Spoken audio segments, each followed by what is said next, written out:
Krishna Janmashtami in advance. To celebrate this occasion, I, Swarna, and my friend Miss Ketki would like to give you a small presentation. Why do we celebrate Janmashtami? Janmashtami is the birth celebration of Lord Krishna, the eighth avatar of Lord Vishnu. Lord Krishna was born in Mathura but was brought up in Gokul. The sole object of Lord Krishna's birth was to free the earth from the evilness of demons. Lord Krishna was the eighth son of Devaki and Vasudeva. Lord Krishna belonged to the clan of Yadavas. Janmashtami is celebrated around 8 days after Raksha Bandhan. Janmashtami is also known as Gokulashtami and Krishnashtami. I request Ketki to continue the presentation.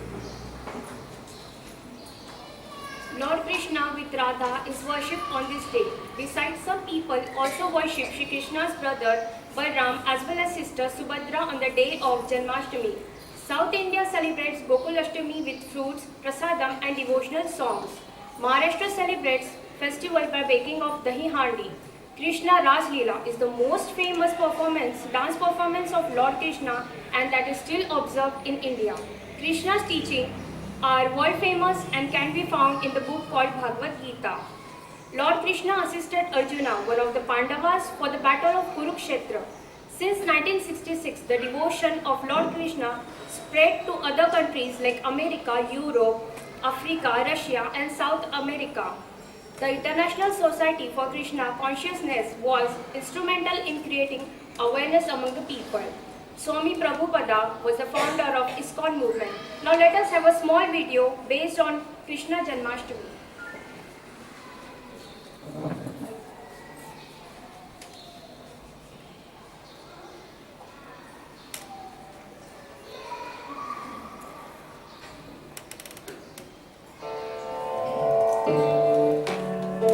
Janmashtami is an annual commemoration of the birth of the Hindu deity Krishna. Krishna was born on the 8th day of the increasing phase of the moon, which in the Indian calendar is known as Ashtami. And with Jan meaning birth, the day is celebrated as Janm Ashtami. The occasion is also called Gokulashtami, as he was born in Gokul. The actual celebration of Janmashtami takes place during midnights, as Sri Krishna is believed to have been born at that time. Images of Krishna's infancy are placed in swings and cradles in temples and homes. All over India, this day is celebrated with devotional songs and dances, pujas, aartis, the blowing of the conch shell, and the rocking of the cradle of baby Krishna. Families across India celebrate Janmashtami, the birth of Lord Krishna, with great zeal. Children are the most interesting part of this festival as they dress up as young Lord Krishna. Popularly known in Mumbai and Pune as Dahi Handi, this day is celebrated with enormous zeal and euphoria. Groups of youngsters known as Govindas travel around in large groups trying to break as many handis as they can. The handi is a clay pot filled with buttermilk that is positioned at a rather daunting height prior to the event.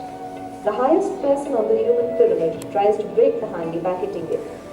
When the handi breaks, the buttermilk is spilled over the entire group, symbolizing their achievement. Temples and homes are beautifully illuminated and decorated with flowers. Night-long prayers are offered and religious chanting continues in the temples.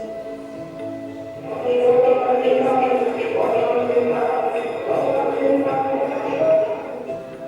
dance, which is known as Sri Krishna Ras Leela, is one of the significant parts of the celebration. As Lord Krishna amidst the gopis in Vrindavan spent the decisive part of his life, creates the flirtatious aspects of Krishna's youthful days.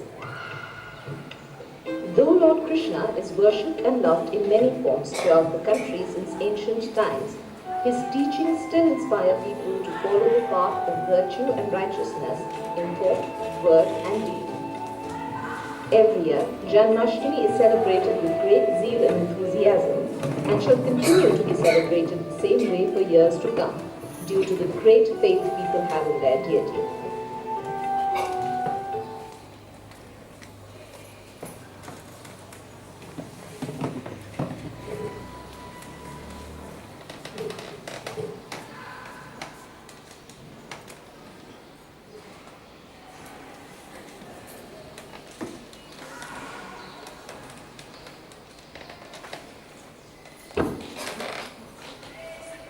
Relevance of Lord Krishna's teaching in the present era. Lord Krishna led a simple life and gave us a guidebook for happy living. Bhagavad Gita is a text that continues to be looked upon as the manual of life. Lord Krishna's teachings are simple yet meaningful when incorporated in our daily life, and it brings both happiness and success. It is today used by many organizations for better management and is even included in the schools or in the syllabus of some business schools. So, here are a few teachings for Lord Krishna which we have tried to put in simple words. Teaching number 1. Think with a calm mind. The first step to gaining clarity on any situation is developing a clear, calm and collected mind. This takes a lot of effort. One way is meditation, another is by distancing yourself from the situation, not physically but mentally. When you look at it as an outsider and have a bird's eye view of it. For example, if we want to achieve calm and clear mind, we all need to do meditation. We all should spend at least 10 minutes from our daily busy life to spend alone and meditate. Teaching number 2. Give up on results. Doing action without expecting reward. Most of our decisions get affected because we wonder about their outcomes and consequences. But when you realize that you have little control over the final outcome, and when you don't focus on the gains, your efforts will be filled with more meaning. For example, we should not forget that hard work never goes in vain. In Hindi, we have learned one saying, karma karo or phal ki chinta mat karo. We should always believe that Almighty is watching and He will reward our effort accordingly. Teaching number 3. Don't give in to stress. Do not cry for the past. Do not worry for the future. Concentrate on your present life.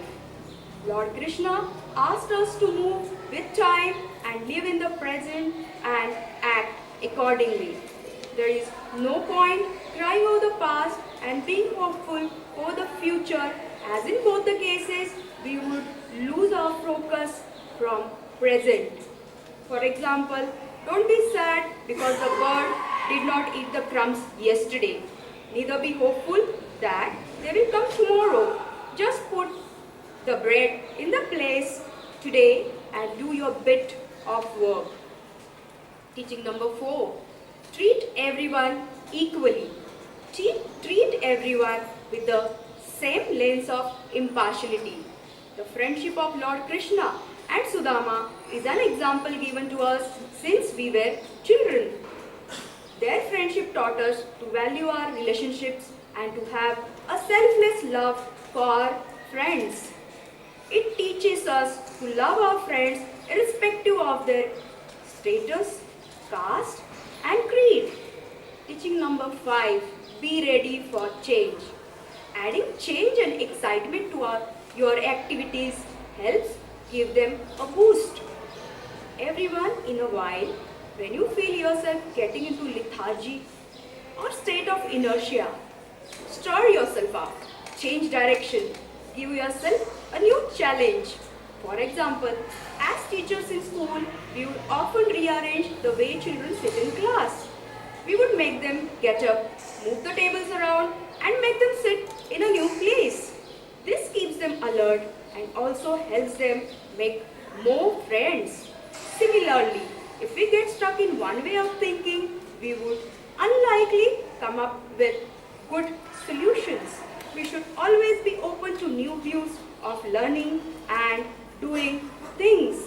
Teaching number 6, act with conviction. Whatever is done without faith, whether it is sacrifice, charity, austerity, or any other act, is useless. There is a common story about villagers who had come out of their homes to pray for the much awaited rain. Among all these people, there was one small boy who carried an umbrella. This little boy had a true faith. Teaching number 7, set high standards. Once you have decided on your course of action, set your own standards of excellence. Benchmark your own success and then create newer highs. The greatest achievers compete with themselves and continue learning in all areas of their lives. They meet with success and failure, but still keep growing, and their journey continue to inspire us and give light to our lives. We request you all to close your eyes and join your hands for a small prayer of Lord Krishna.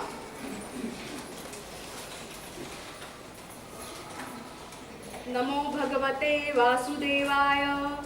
Shantakaram Bhujangashainam Padmanabham Suresham Vishwadharam Gaganasham Meghavarnam Shubhangam Lakshmikantam Kamalanainam Yogi Bhivande Nagyam Vande Vishnu Bhavavai Harama Sarvaloke Kanathama. Thank you.